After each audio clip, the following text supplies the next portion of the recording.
Siapa yang bisa membayangkan seorang miliarder datang dengan gemerlap ke bank hanya untuk mengontrak semua barang bekas di bank? Ini membuat manajer bank merenung. Keanehan orang kaya memang berbeda. Namun si pemuda tidak menyadari bahwa dia sebenarnya telah membangkitkan sistem yang mengubah sampah menjadi harta. Asalkan barang bekas yang tidak diinginkan, semuanya bisa ditukar dengan kekayaan besar. Selembar kertas koran bekas bernilai 2.000 yuan. Sekaleng kaleng Coca-Cola bernilai 3.000 yuan. Sekeping logam besi bernilai 5.000 yuan masuk ke rekening 2.000 yuan. Hanya dalam 2 menit, saya sudah menjadi kaya raya. Jadi seharusnya saya tidak mengumpulkan sampah. Seharusnya saya membeli tempat pembuangan sampah. Maka si pemuda yang mendapat kekuatan ini mulai memperhatikan tempat pembuangan sampah yang kurang berhasil. Namun pemilik tempat pembuangan sampah melihat si pemuda begitu mudah, menyarankan agar dia dengan uang tersebut lebih baik berinvestasi di industri lain, dan mengatakan bahwa tempat pembuangan sampah ini hanya dijual karena tidak menguntungkan.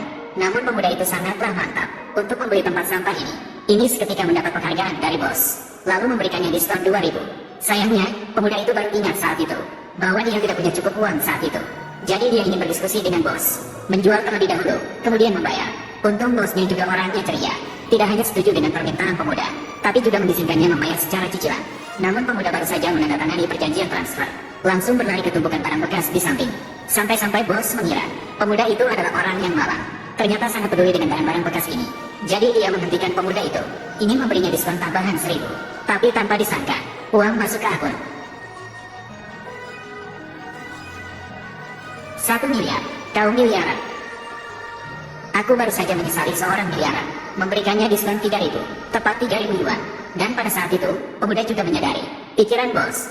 Jadi dia mentransfer 50.000 yuan ke bos. Ini membuat pihak lain seketika sangat mengaguminya. Kemudian, pemuda yang mendapatkan kekayaan besar langsung pergi untuk membuat kartu bank. Dan tindakan ini seketika menggemparkan seluruh bank, sehingga membuat manajer bank dengan hormat menyambutnya secara langsung.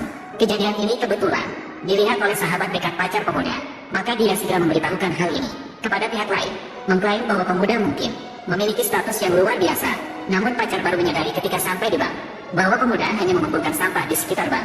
Aku pikir dia punya status yang istimewa. Ternyata dia hanya mengumpulkan barang bekas. Lin B, kamu selalu bilang bisa menghasilkan banyak uang. Apakah dengan mengumpulkan sampah? Apakah kamu masih punya sisa harga diri? Kakak, untung saja kamu tidak menikah dengannya. Aku tidak ingin memiliki kakak ipar yang mengumpulkan barang bekas. Aku mencari nafkah dengan kemampuanku, bukan tanpa malu. Kamu yang telah aku rawat selama 6 tahun. Bukankah itu lebih tidak pantas? Apakah kamu mengatakan aku mengincar uangmu? Kamu datang ke sini hanya untuk memastikan apakah aku punya uang. Kalau bukan karena menu mengatakan, apa, kamu punya status sosial yang luar biasa.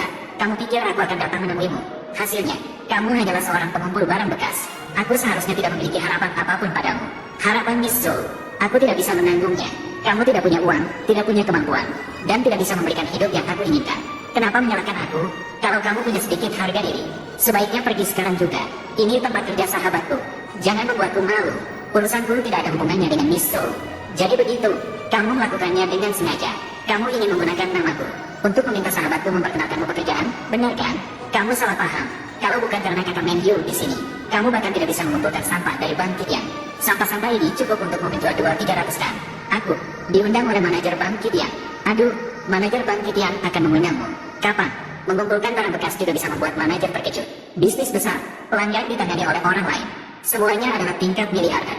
Kamu bahkan tidak bisa buang air kecil. Pikirkanlah, kamu pikir kamu siapa? Hari ini Bank Kitian akan menerima seorang miliarder. Mengapa akan mengundangmu yang mengumpulkan barang bekas? Kalau miliarder melihatmu, citra Bank Kitian kemana harus diletakkan? Jika orang kaya miliarder dalam mulut kalian adalah aku, bukankah kamu yang ditolak olehku? Terlalu bersemangat, kan? Kamu tahu berapa nol dalam 1 miliar?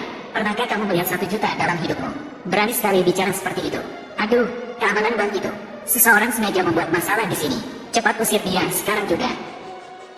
Kamu tahu bedanya antara kamu dan seorang miliarder. Setidaknya seorang miliarder tidak akan dipukul keluar oleh petugas keamanan. Pria ini mencoba mencuri sampah bank kami. Semua akan didaur ulang oleh orang khusus. Mohon segera pergi. Apakah kalian ingin bertanya kepada manajer Chow? Kamu pikir kamu siapa? Masalah kecil seperti ini masih ingin mengganggu manajer Chow. Jika bahkan untuk mengumpulkan barang bekas, manajer Chow harus melihat semuanya. Bukankah itu akan melelahkan? Mohon kerjasamanya. Jika tidak, kami tidak akan segan-segan. Kau sudah terlalu berlebihan.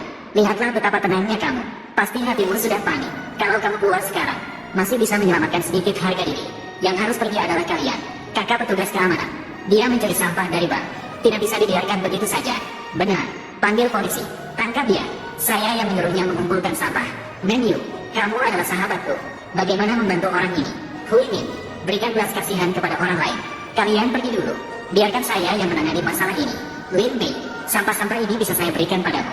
Tetapi, jangan datang lagi di kemudian hari. Cari pekerjaan dengan sungguh-sungguh. Menjadi stabil lebih baik daripada segalanya. Demi Hui Min, jika butuh bantuan, silakan cari saya. Tetapi, jangan gunakan cara ini lagi. Apa yang terjadi pada saya hari ini? Berpura-pura menjadi miliarder. Mencari perhatian dengan cara yang mencolok. Kebohongan yang terbongkar dengan mudah. Terlalu rendah. Bank Anda tidak memberikan informasi kepada klien besar. Kamu tidak akan mengatakan lagi bahwa kamu adalah seorang miliarder. Menu adalah wakil presiden Bank Kitian. Ingin menipunya. Kamu salah orang. Miliarder yang akan diterima hari ini memang bernama Lin. Ada banyak sekali orang yang bernama